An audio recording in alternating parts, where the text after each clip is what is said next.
We provide you the platform to turn your dreams into reality. Give wings to your aspirations with KR Mangalam University. का भी कत्ल करना बेगुनाहों का वो इस्लाम के हिसाब से, इंसानियत के हिसाब से भी जुर्म है। पहलगाम को लेकर के गुस्सा है जिस तरह से निहत्थों पे मारा गया है। बहुत ही बुरा हुआ, बहुत ही बुरा हुआ। आतंकवादियों को सख्त से सख्त सज़ा मिलनी चाहिए भाई साहब।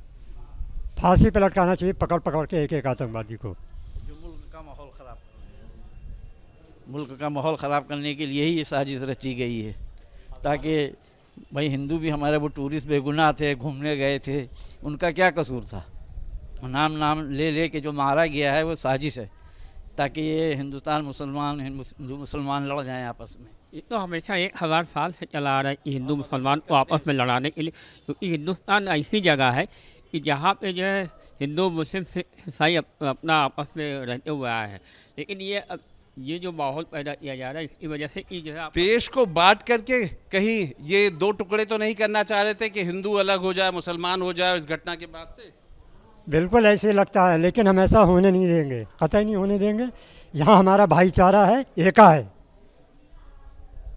पर गुस्सा तो होगा उन आतंकियों को लेकर। चाहता हूँ जनरल मुनीर से कि होश के नाखून लो। तुम्हारे जैसे दो कौड़ी के लोग हमारे देश की एकता और अखंडता की तरफ आंख उठा के देखेंगे, तुम्हारी आंखें नोच लेंगे।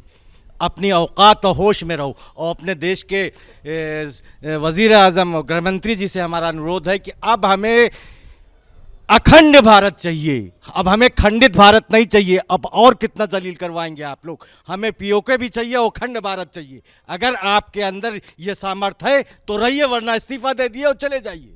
हम और लाशें नहीं गिन पाएंगे।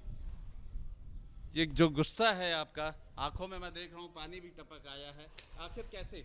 भाई क्यों इस तरह सवाल ये देखिए, हम लोगों ने आतंकवाद को आज से नहीं हमेशा से झेल रहे हैं, और आज भी उन आतंकवाद के स्लीपर सेल वाया मीडिया अपना काम कर रहे हैं। आज भी कई चैनल्स पे हैं, आह्वान किए जा रहे हैं कि हम कश्मीरियों को नहीं रहने देंगे, उनको हॉस्टल में घुस के मारेंगे, उनको कॉलेज में घुस के मारेंगे। ये भी उन्हीं के स्लीपर सेल है। मैं हुकूमत से ये भी दरख्वास्त करूंगा कि इनको चिन्हित करके इनके ऊपर सख्त से सख्त कार्रवाई की जाए।